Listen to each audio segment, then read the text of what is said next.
أعوذ بالله من الشيطان الرجيم. بسم الله الرحمن الرحيم. الرحمن علم القرآن خلق الإنسان علمه البيان. الشمس والقمر بحسبان والنجم والشجر يسجدان والسماء رفعها ووضع الميزان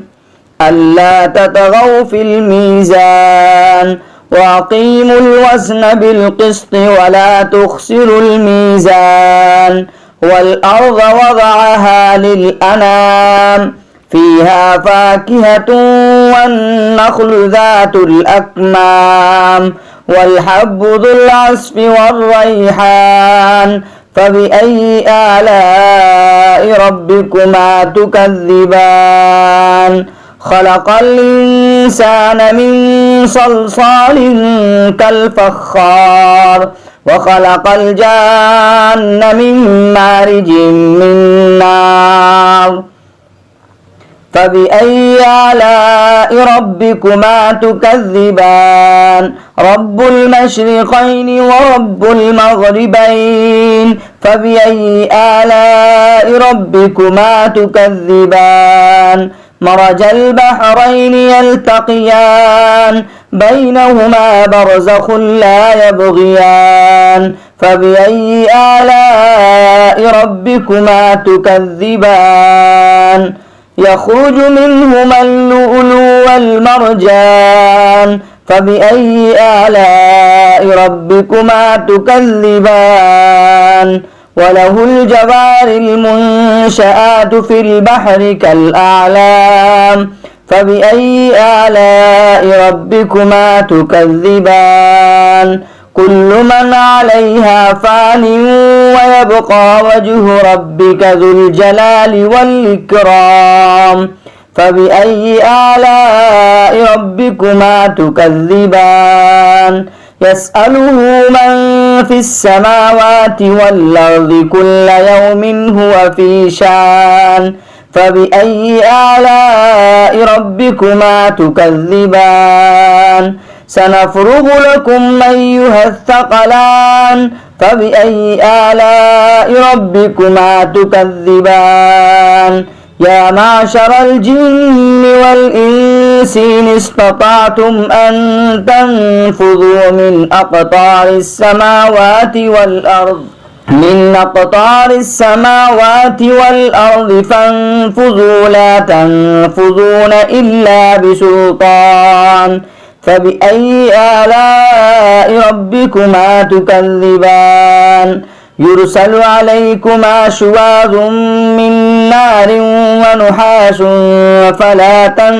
تنتصران فبأي آلاء ربكما تكذبان فإذا انشقت السماء فكانت وردة كالدهان فبأي آلاء ربكما تكذبان فيومئذ لا يسأل عن ذنبه إنس ولا جان فبأي آلاء ربكما تكذبان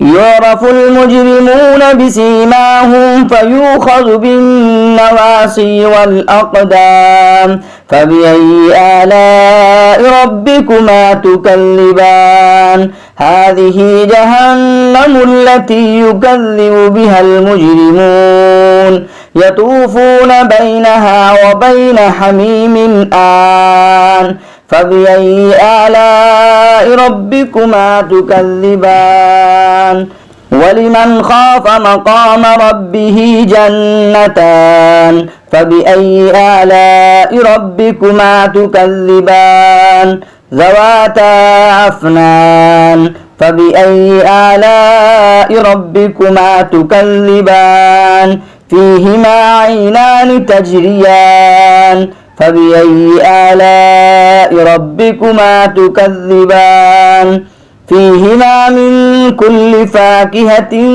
زوجان فبأي آلاء ربكما تكذبان متكئين على فرش بطائنها من استبرق وجنى الجنتين دان فبأي آلاء ربكما تكذبان فيهن قاصرات الطرف لم يطمسهن إنس قبلهم ولا جان فبأي آلاء ربكما تكذبان كأنهن الياقوت والمرجان فبأي آلاء ربكما تكذبان هل جزاء الإحسان إلا الإحسان فبأي آلاء ربكما تكذبان ومن دونهما جنتان فبأي آلاء ربكما تكذبان